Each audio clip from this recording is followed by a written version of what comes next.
Tuvasa the Sunlit versus Jodah Archmage Eternal. Abundant growth. Does that allow a mana of any colour? Yes, a mana of any colour, which helps with Reflecting Pool, but yeah, Utopia Sprawl as well. If this was a forest, I would actually do it, but we're going to have to get rid of that hand. Alright, that's better. We've got Enchantresses as well, so we'll keep that. Get rid of the Heliod. And keep our fingers crossed for some more enchantments. Just play down a tapped Shockland to start things off, so that we don't have to lose life later on. And our opponent follows suit with a tapped Shockland as well. We'll probably get another one of those out with the Verdant Catacombs. A Temple Garden sounds good. And again, our opponent plays out another tapped Shock. So nothing much going on in the early game here. Oh, actually, a Canopy Vista would be better, wouldn't it? Because that needs to see basics. So we'll go for that. Alright, Smothering Tithe. Let's go Savannah into... we'll get down the Satyr Enchanter here, because we might have the chance to swing in for damage at our opponent with that. And I think we're going in for Smothering Tithe next turn. A Farseek from our opponent, so they're just slowly setting up their colours. They need another red, white or blue source preferably, so that they're actually on Wooburg. Let's drop the Command Tower and go straight in for the Tithe. Draw a card with our Enchantress. And we get into another land, so that's us set for the next couple of turns. Might as well swing in with this for 2 points of damage. And now, every time our opponent draws a card, they are likely going to give us more mana. Alright, well they've got 5 colours available to them now. Well, not quite. They need another... Yeah, they've got red here. So they need another white or blue source, really. Let's drop a Plains. And I think it's Tuvasa. And we'll go for the Sterling Grove and draw a couple of cards. I don't mind keeping the other Enchantress card, the Mesa Enchantress, in our hand, because our opponent might board wipe and we'll lose a lot of value there. Okay, going for Fact or Fiction in response. You can have Kozilek and a Brain Geyser. Yeah, and a Brain Geyser, because I think... Are you going to do it? Okay, there we go. Yeah, I think our opponent wants this pile, really, because they're struggling on some of their colours, so we'll just give them that. Argument to be made for putting Badlands into that pile as well, because I think they still would have gone for Islands and Kodama's Reach. They probably could have gone for that. An O-Ring for us, as well as Sigil of the Empty Throne. So if we can get lots of mana, then we can go Sigil of the Empty Throne into an enchantment for a free Angel token. Another treasure token for us. Oh, and now it's a Consecrated Sphinx. Yeah, so they're going to draw a couple of cards here. Now, the problem is, in order to remove that, we have to...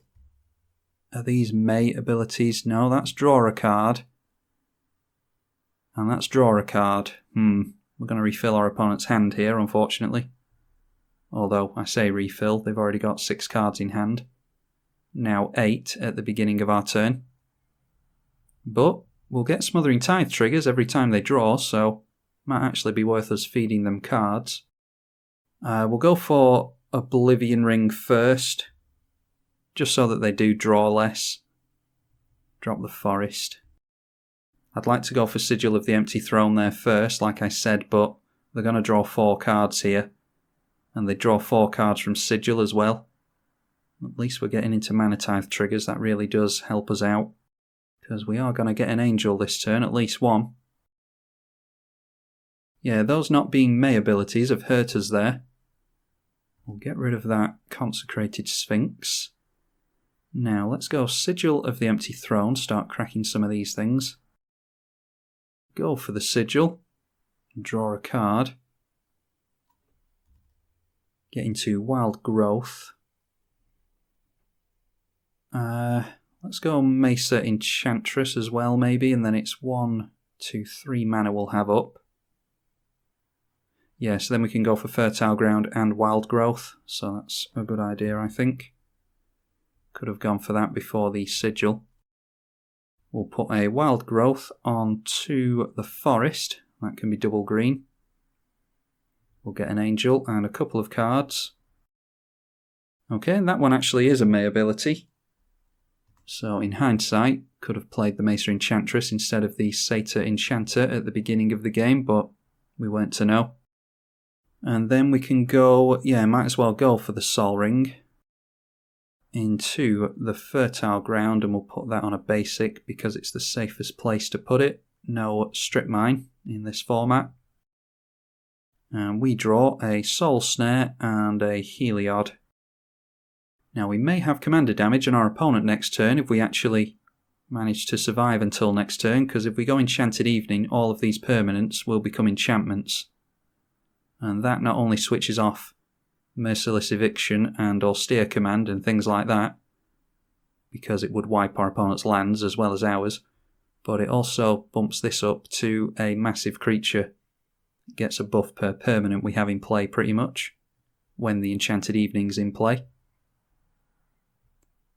Our opponent has a Sol Ring as well. And they're looking for a board wipe here. They've got 11 cards in hand, thanks to that Consecrated Sphinx. And a Day of Judgment, there we go. Still 10 cards in hand as well. Followed by the Kodama's Reach that we gave them before. So just trying to slow us down here. But getting rid of our Enchantresses is not good. We could really do with getting into some more card draw here. We'll draw at least one card with Tuvasa every turn. Auramancer doesn't get anything back for us, unfortunately. Our opponent discarded some lands there, by the way. So let's go for our Tuvasa. And then we will drop the Soul Snare first, because we don't know what we're going to draw. We'll try and maximise our mana. We'll get an Angel as well. And I'm going to leave the Enchanted Evening until the last second. Just get into another land. Yeah, so at this point, I think I'm looking for Sterling Grove and put an enchantment card on top of our library. So let's just go for Heliod. And then we can hold up Seal Away as well. But I think we're going for Sterling Grove here. And we get into a couple of Angels for our trouble. But Sterling Grove into Eidolon of Blossoms is a good idea, I think. That is an Enchantress on an enchantment. Or actually, there's other enchantments that draw us a card off of us casting enchantments. I can't remember the name of the 3-mana green one. Verduran Enchantress, I think it's called. Now an E-Witness. Maybe they're going for Day of Judgment again. We've got an Indestructible Heliod. I think this is 5. Devotion to 5 it cares about. Yeah, and we've got 1, 2, 3, 4, 5, 6, 7, 8 currently. And they are going for that Day of Judgment. Some haste is what we need here, apparently. Commander Sphere.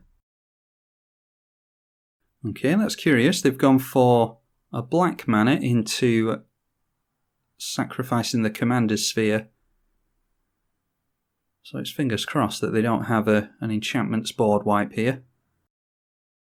Nope, just Day of Judgment, that's really good.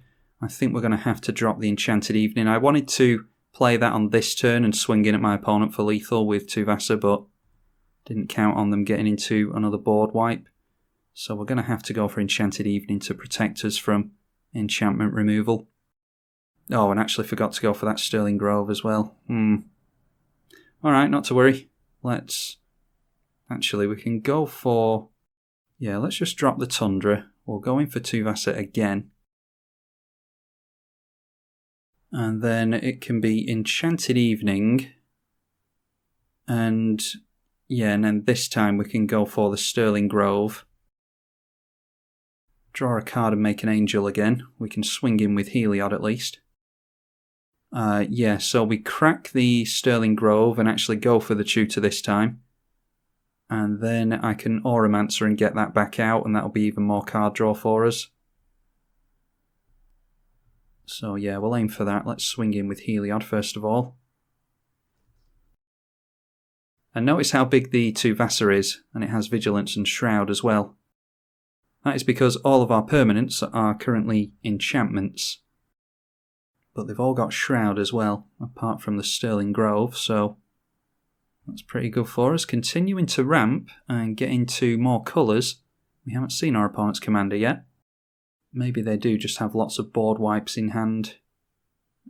Or Cyclonic Rift. Nope, it is Nicol Bolas, God Pharaoh. Target opponent exiles card from the top of the library. Opponent exiles 2 cards from the hand. 7 damage to a target opponent and a creature they control. 7 damage to a target opponent, creature an opponent controls, or planeswalker. Right, okay, so not really too worried about that, I don't think. They're going to see what they exile off of us. They're getting to Imprisoned in the Moon with 1 more mana. That actually wouldn't have helped them. Even if they had 1 more mana to cast that, we've got Shroud, so that's not something for us to worry about. Looks like we've got our opponent here. So I'm not going to bother going for the tutor. We'll just swing in straight away. And we take our opponent down to 32 commander damage, minus 24 life. Yeah, a few plays that I could have made better there, but I think that was a very good showing of Tuvasa. It just shows what we can do with that deck. If we manage to keep hold of our enchantresses, we can draw a hell of a lot of cards. Our opponent managed to slow us down by getting rid of 2 of them there, but at any point we could have tutored for the Eidolon of Blossoms or the Verduran Enchantress. So I'm pretty comfortable in saying that we were always going to win that one, and I'm happy with the fact that 2 board wipes in a row didn't slow us down too much. So there we are, hopefully you all enjoyed it. Please don't forget to leave a comment and a like, and if you want to help the channel you can subscribe as well. It all goes towards helping push the channel, and it tells YouTube to put the videos forward to other people, and the more people that YouTube push it to, the bigger the channel gets. So if you could all help with that, I'd be eternally grateful to you. I'm tribalkai on the EDH channel. Thank you for watching.